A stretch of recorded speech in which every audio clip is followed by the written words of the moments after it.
અમદાવાદના આકાશમાં ઉડાન ભરેલા એક વિમાને થોડી જ મિનિટોમાં અનેક પરિવારના સપનાઓને રાખમાં ફેરવી દીધા। આ ભયાનક પ્લેન ક્રેશને આજે 1 વર્ષ પૂર્ણ થયું છે। સમય આગળ વધી ગયો છે, પરંતુ અમરેલીના એક પરિવાર માટે સમય હજુ પણ એ જ દિવસે અટકેલો છે, કારણ કે આ દુર્ઘટનાએ તેમના ઘરની એકમાત્ર દીકરી 25 વર્ષની રિદ્ધિ પણસાલાને પોતાની પાસે બોલાવી દીધી। રિદ્ધિ પણસાલા એક એવી યુવતી જે લંડનમાં પોતાના નવા જીવનના સપનાઓ સાથે આગળ વધી રહી હતી। તેના લગ્ન રાજકોટના મૂળ વતની અને હાલ લંડનમાં વસતા યુવક સાથે થયા। મે 2025માં તે પોતાના પરિવારને મળવા અમરેલી આવી હતી। પરિવાર સાથે થોડા સમય વિતાવ્યા બાદ 12 જૂનના રોજ તે ફરી લંડન જવા માટે અમદાવાદ એરપોર્ટ પર પહોંચી હતી। પરિવારના સભ્ય તેને વિદાય દેવા માટે ત્યાં પણ ગયા હતા અને કોઈએ કલ્પના પણ નહોતી કરી કે મુલાકાત એ છેલ્લી મુલાકાત હશે। રિદ્ધિ એરપોર્ટ પર સામાન ચેક કરી અને અંદર જવા માટે ગઈ ત્યારે માતા પિતાને હસતા હસતા કહ્યું કે તમે બધા આખી રાત જાગ્યા છો, ઘરે જઈને આરામ કરજો, હું પણ પ્લેનમાં સૂઈ જઈશ, લંડન પહોંચીને તમને ફોન કરીશ। આ શબ્દો સાંભળી અને પરિવાર ઘરે પરત ફરવા નીકળ્યો, પરંતુ એ લોકોને નહોતી ખબર કે ફોન ક્યારેય આવશે જ નહીં। ફોન આવશે તો એ મૃત્યુના સમાચાર સાથેનો ફોન આવશે। એરપોર્ટ પરથી પરત ફરી રહેલા પરિવારને અચાનક સમાચાર મળ્યા કે અમદાવાદથી લંડન જતું વિમાન જે છે એ ઘટનાગ્રસ્ત થયું છે અને ત્યાં દુર્ઘટના બની છે અને આખા પરિવાર પર આભ તૂટી પડે છે। પરિવારની પીડા અહીં પૂરી નથી થતી। આગામી 5 દિવસ સુધી એમને ખબર નહોતી કે એમને એમના દીકરીનો મૃતદેહ નહીં મળે। 5 દિવસ સુધી પરિવાર એ હોપમાં હતું કે અમારી દીકરીને કંઈ થયું નહીં હોય, એ જીવંત હશે અને ક્યાંકથી તો એ મળી જશે। DNA ટેસ્ટની લાંબી પ્રક્રિયા પૂર્ણ થયા પછી રિદ્ધિના મૃતદેહની ઓળખ થાય છે। ત્યારબાદ તેનો મૃતદેહ અમરેલી લાવવામાં આવે છે। સમાજના લોકોની હાજરીમાં અંતિમ વિધિ કરવામાં આવે છે। એક માતા માટે પોતાની દીકરીને આ રીતે વિદાય આપવી એ શબ્દોમાં વર્ણવી શકાય એવી પીડા નથી। આજે પણ ગીતાબેન જ્યારે આ વિષય પર વાત કરતા હોય છે ત્યારે ધ્રુસકે ને ધ્રુસકે રડી પડે છે। દીકરીની ખોટ એ ક્યારેય પૂરી થવાની નથી, પણ એમની સાથે જે થયું એ આપણને એવું લાગે કે આ તો કુદરતની કેવી ક્રૂરતા કહેવાય કે પછી એ જીવતા જીવ એ જોવે છે કે દીકરીનું મૃત્યુ થઈ ગયું છે। એના સાસરી પક્ષવાળા જ્યારે રાજકોટ લઈ જઈ અને એની અંતિમ ક્રિયા કરવાની હતી એના માટે પણ નહોતા માન્યા। પછી માતા પિતાએ અમરેલીમાં એની અંતિમ ક્રિયા કરવી પડે છે।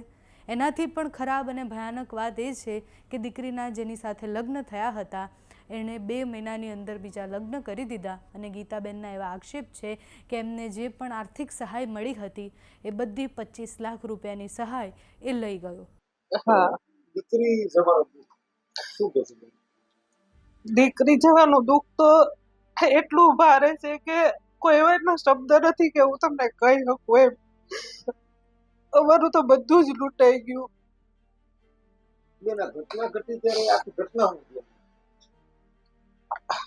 અમે તો એરપોર્ટે એને મૂકવા ગયા હતા અને રાતે અમે લોકો નીકળ્યા એટલે ત્યાં 10, સાડા 10, 11 વાગે તો એ અંદર એને લગેજ ચેકિંગ ને બધું થઈ ગયું હતું। પછી અમને થોડીક વાર તો અમે ત્યાં બેઠા હતા એરપોર્ટ ઉપર। પછી કે તમે લોકો હવે જાઓ, માધવ આખી રાત હું તો નથી તો એને નીંદર થઈ જાય, હું તો એ કે પ્લેનમાં બેન હું જ જવાની છું એ કે પછી ત્યાં જઈને ફોન કરીશ એમ। તો અમે તો અડધે રસ્તે પહોંચ્યા હતા તો અમને આ જાણ થઈ કે ભાઈ આ રીતનું થયું છે।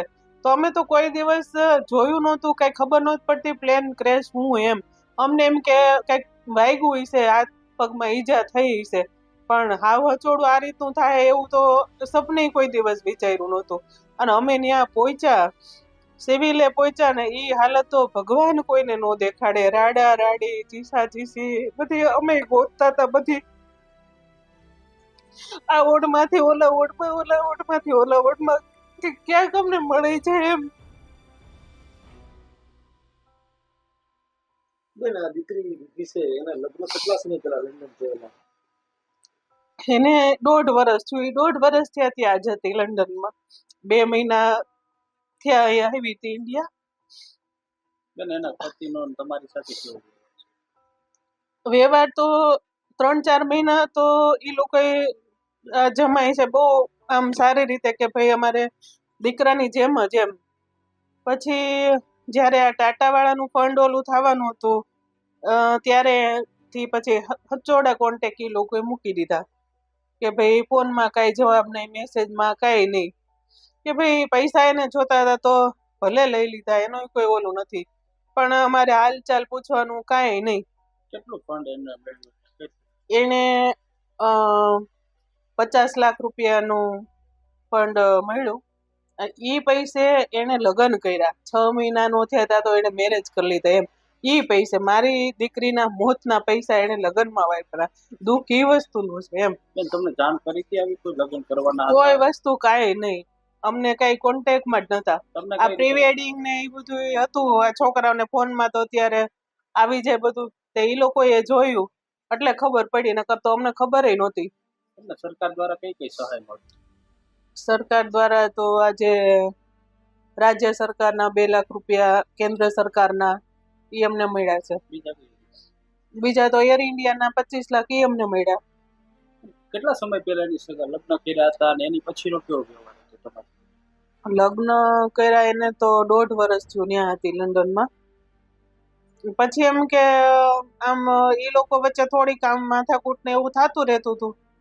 પણ કોઈ અમે એને ઓલું કરતા હતા કે ભાઈ હાલો કાંઈ વાંધો નહીં, છોકરાઓ છે તો થોડીક માથાકૂટ થતી રહેતી હોય એમ. બેન, આ મૃત્યુ સમય જયારે અકસ્માત થયો પ્લેનનો ત્યારે એ લોકો ત્યાં આવ્યા હતા? નહીં, મારો દીકરો 5 દિવસ સિવિલમાં રહ્યો તો ત્યાં કોઈ નહોતું આવ્યું. એ લોકોને કોઈ અને ક્યાંય પણ મારી દીકરી છે એના બધી ડોક્યુમેન્ટમાં, એના પાસપોર્ટમાં, ઇવન લંડનની બેંકમાં બધી એના ફાધરનું નામ જ છે. અને એ છોકરા પાસે મેરેજ સર્ટી નહોતું. એ તે મારી દીકરીની હારે જ હતું. અમને ફાઇલ એર ઇન્ડિયા વાળાએ આપી છે, એમાં બધા કાગળિયા હજી એના સેફલી છે.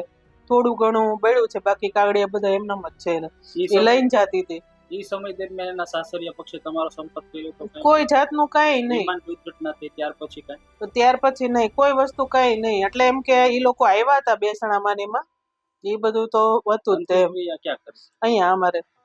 કારણ કે એને ત્યાં એ લોકોને નહોતી બોલાવી, એટલે પછી અમે અહીંયા જ બધું રાખ્યું એનું.